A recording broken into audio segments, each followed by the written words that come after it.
Good morning, Rochester. I am so excited to be here with each of you this morning, and thank you for joining us with our Coffee with the Mayor. So I hope you have your cup of coffee and you're sitting down just for a moment to just look at outside and see the sun shining. And it's a beautiful, beautiful day in our city.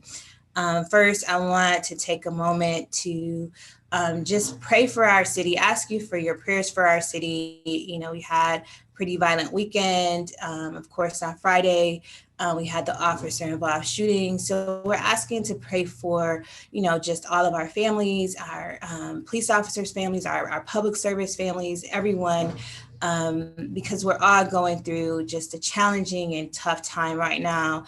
And we're asking those people that are, just experiencing hardship and, just hurting, if they would call our person in crisis team, or if you know someone that's in the middle of a dispute, to please call our Pathways to Peace team and reach out to us so that we can be there to support you and support your loved ones so that, they may not or don't have to lose their life.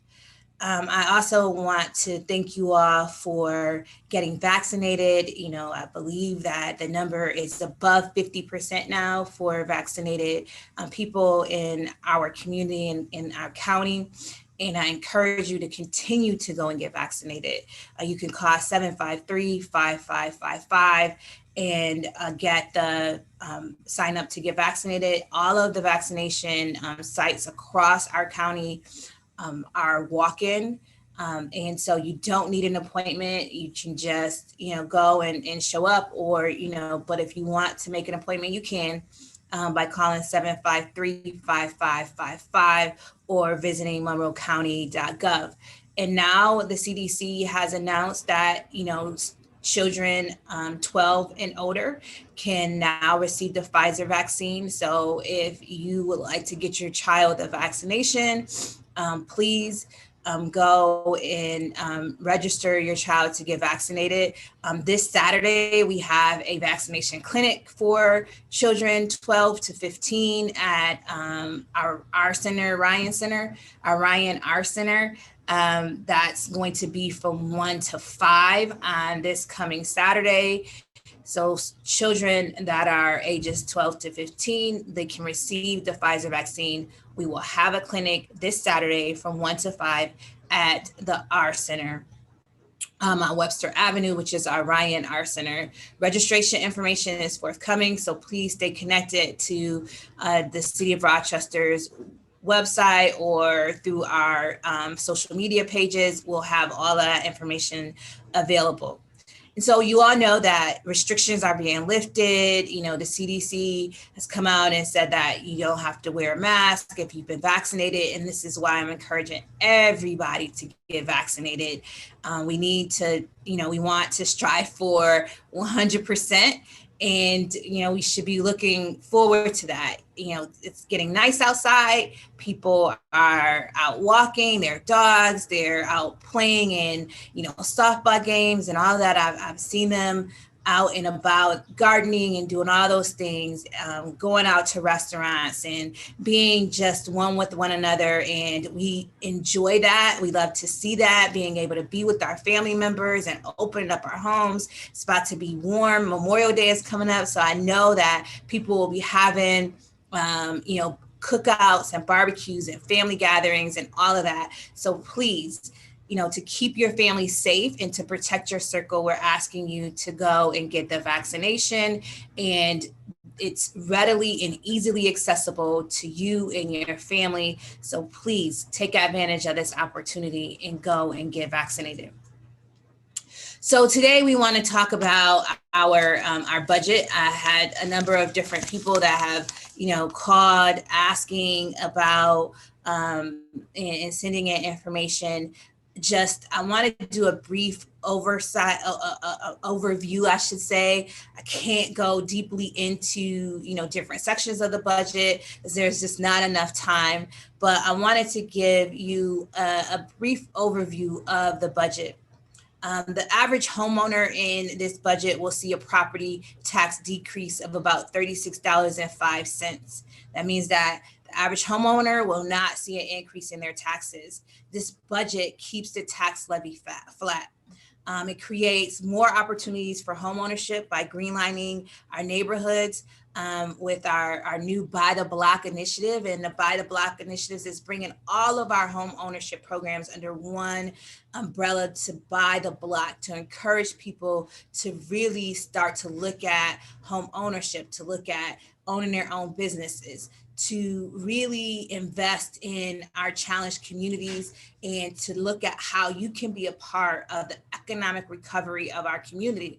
And we have different programs out here to assist you with that. We have our Office of Community Wealth Building, our Neighborhood and Business Development Department. We also have Redco and other agencies and governmental entities and community entities across the county that are here to support you in developing, expanding, or even just purchasing a new home.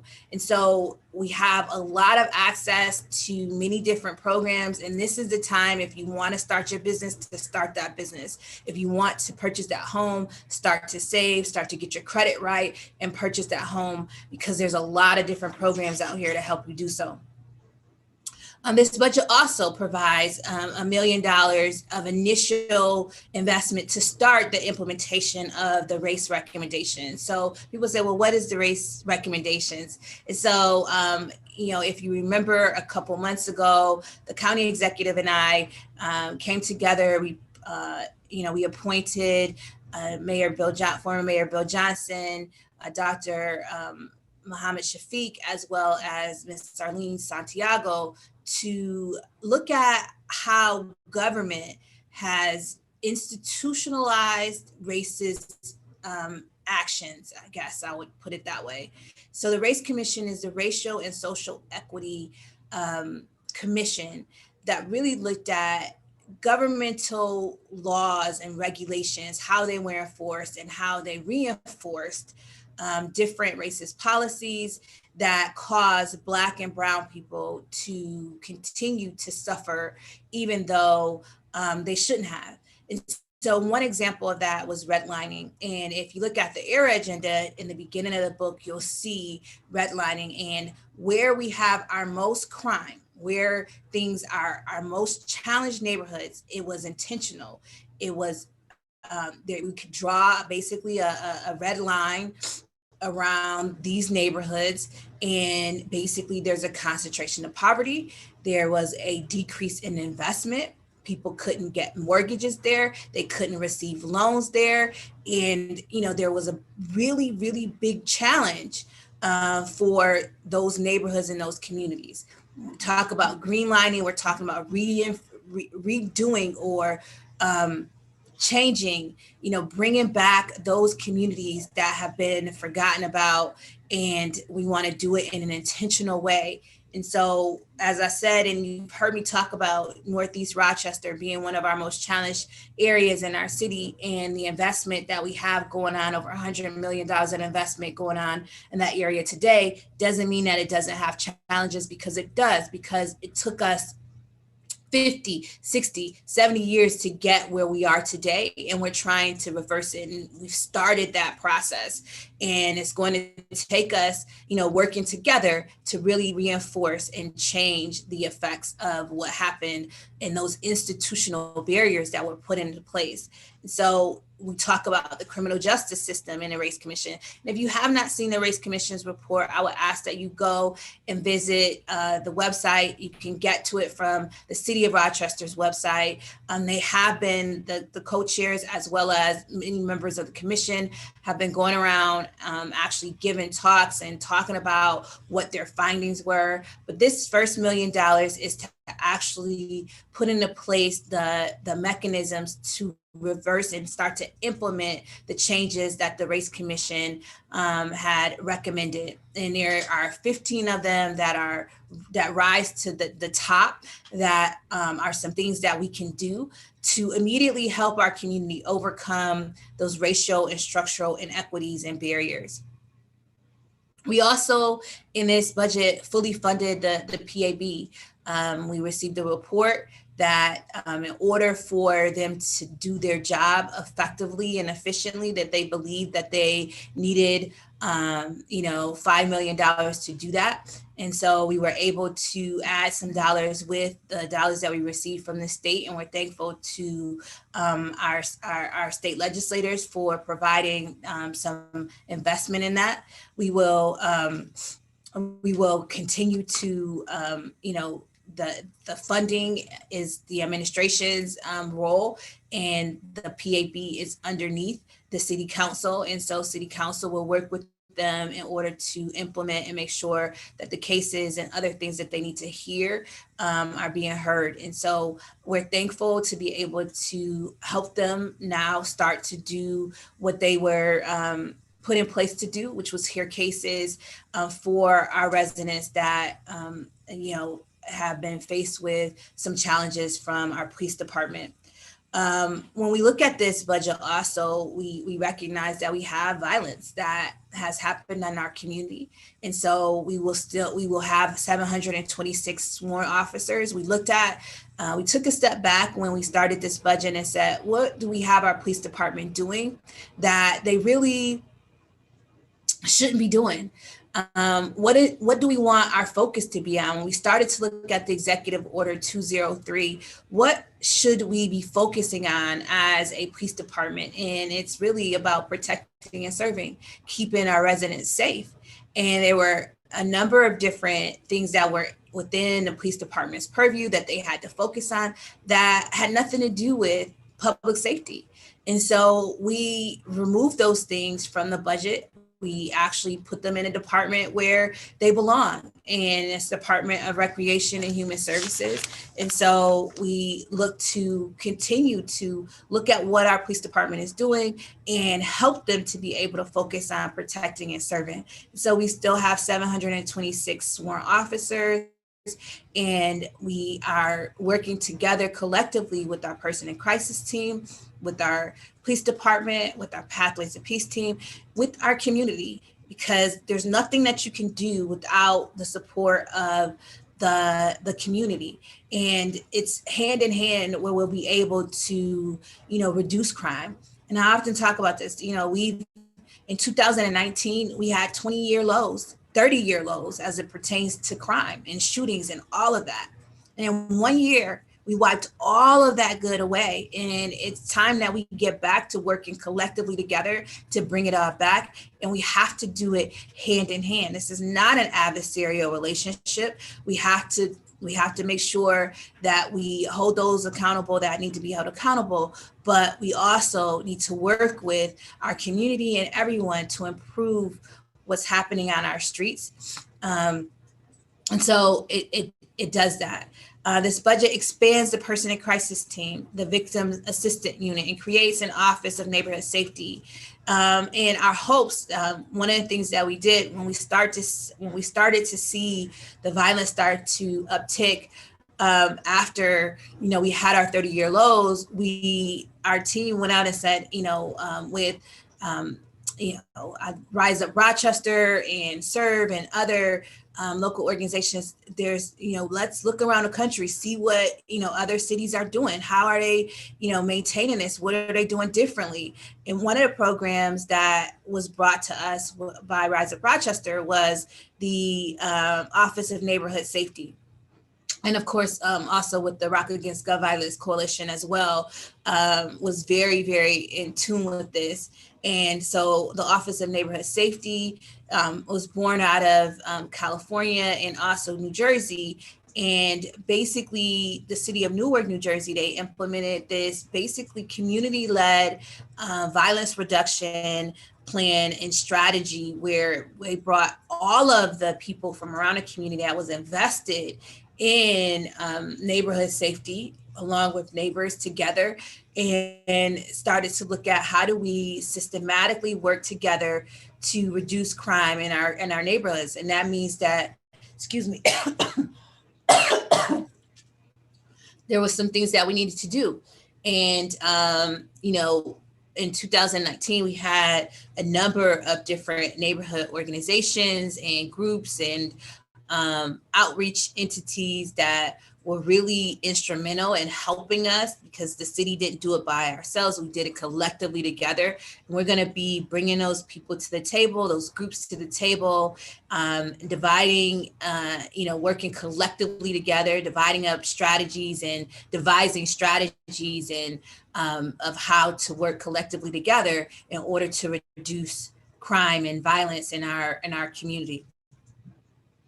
The budget also provides a civilian start to bringing a civilian public safety commissioner. The goal with this is to bring someone that's a civilian to basically oversee the police, the fire, and 911 services, our public safety commissioner. Other cities have this. We had it back in the 1980s. It changed back in, I believe, 1984, 85. And so we're going to bring that element back so that there can be oversight, working alongside the police chief and the fire chief and the ECD director, as well as the Police Accountability Board, to really look at how we're delivering our public safety services to our community. And so this is going to take some, planning. And so this allows us to be able to do that, to be able to plan to implement the public safety commissioner. And we're looking forward to doing that. We also talked about this expanding our victims assistance unit. We know that, with the uptick in crime, you have an uptick in victims that are affected by crime. Some of these victims need support. They can't live in their home.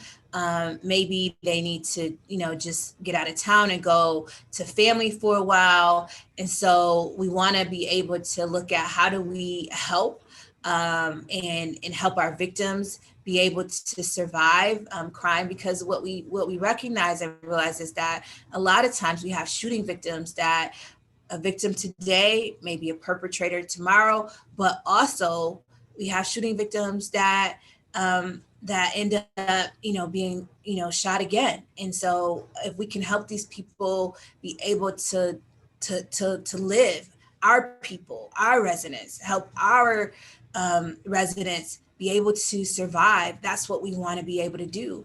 And so we want to make sure that we're doing everything that we can to be of assistance and to lift as we climb. This budget also expands our job training efforts like ReJob and YAMTEP. ReJob is a program that's an environmental construction program. We've had a number of residents go through this program, and 100% graduation, 100% placement. And we're thankful for those people that have gone through that program and continue in the program, because one thing is that you get placed in a job and it's a little bit different for a lot of people. That's changing their lives. But if they rise to the occasion and do what's necessary, then they can definitely take care of their family. And these are good paying construction jobs that allows people to purchase homes, to really take care of their family. And we're excited about, expanding those types of programs that we have with workforce development. The Young Adults Manufacturing Training and Employment Program is a program that we do with in partnership with our manufacturing companies. You always hear that we have a shortage of people that are trained and available to work in manufacturing. Well, we have partnered with Trueform Manufacturing, and they have devised this program where they're training people, and hundreds of people have gone through this manufacturing training employment program. Hundreds of people are employed, and we're excited to be able to expand and support this program even more, because we recognize that at the other side of this pandemic, people are going to need to be able to work. And so if you're laid off right now, we encourage you to go through the YAMTEP program. There's an opportunity that is waiting for you at one of our manufacturing plants and facilities. Now, I say this because I often check in, and I know that a number of people that have gone through these particular programs have been successful. I've seen their children that have come up to me and said, Mayor, thank you. My father just was returning home from from prison, and we didn't, he didn't know where to go, and he was able to get to Yamtep, and and we're thankful because now we have the things that we needed in life, and I'm thankful to have my dad. And that to me, warms your heart, because that's really what these programs are meant to do, which is mean to change lives generationally.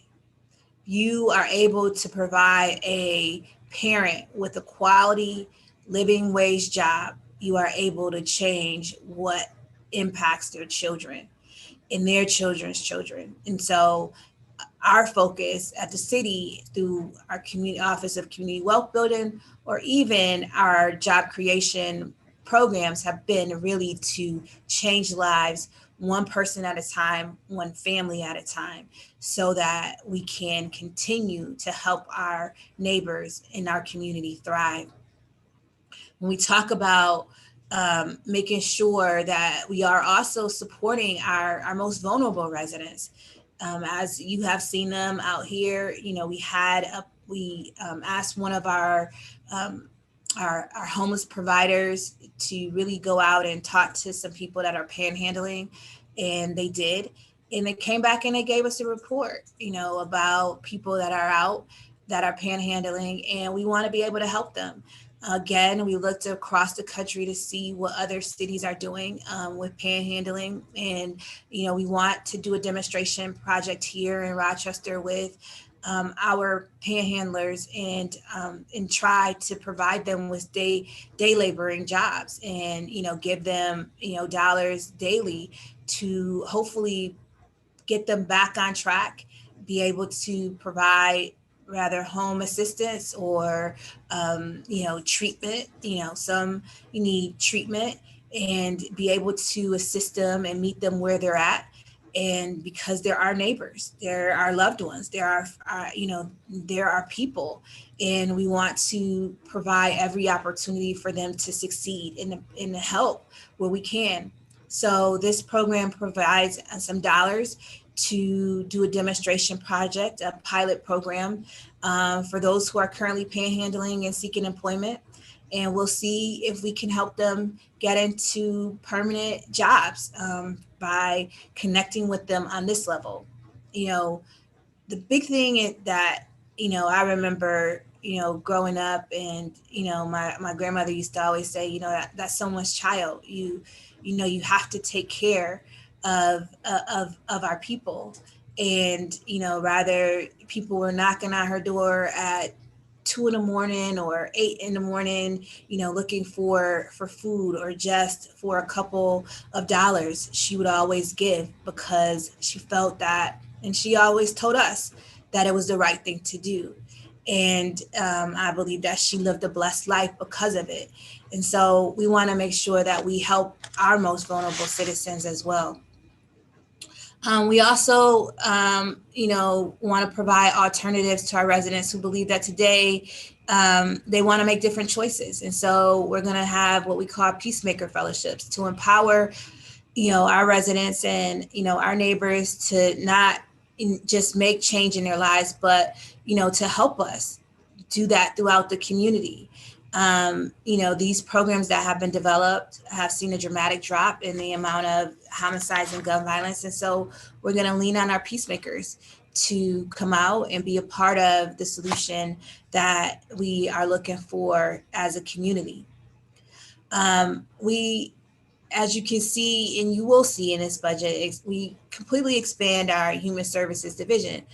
Last year, we didn't have a Department of Human Services in the budget, because this was not something that the city was necessarily, we did human services, but it wasn't labeled as that, and we didn't provide and we didn't receive the dollars like the county does for human services. But what we recognized over the last year with a lot of the things that have happened is that we needed to be involved in providing mental health support. We needed to be involved in providing help to our victims of crime. We needed to be involved in providing support to our children and families in unique and different ways that only the city can do. And so we developed the Department of Recreation and Human Services because we believe that we have to be a part of the solution and walk hand in hand with our residents. We can build the staircase, but we need you to walk it. And so we're going to meet you where you are. We're going to meet you at your lowest or at your highest. We're going to meet you to help you climb the stairways to whatever goal you have in your life. We're building this stairway out of poverty, and we have done that. We know how to do it, but we need you to take this journey with us and walk up these stairs. So whether that's bringing your child to one of our center programs, and our recreation center guide came out a couple weeks ago, have a lot of great programs this summer that we want your children to be involved in. Whether that's coming and being a part of our Peacemakers Fellowship and really engaging with us on that level, or starting a business and growing your business through our neighborhood and business development department, or connecting with our Office of Community Wealth Building so that you can purchase a home, or get another job, change your life in that way. Or if it's just really helping us be able to talk to our young people and say to them, you can do this. You can do this. We know that life is a little bit challenging right now, but if you just walk with us, we can help you get to the goal that you have set for your own life. This is not my goal. When we talk about meeting people where they're at, we're talking about talking to them about what they see as what they want to accomplish. And it is our sincere hope that by putting these programs, initiatives, and all the things that we're doing in place, it will help you get to the other side and help you achieve that goal one step at a time. And so it doesn't have to be a lofty goal. Everybody has lofty goals, but what is that one thing that I want to do this year? What is that thing that I want to do the year after that? And how do I start? The goal is to help as many people start and all of them finish, because we're going to be with you every step of the way.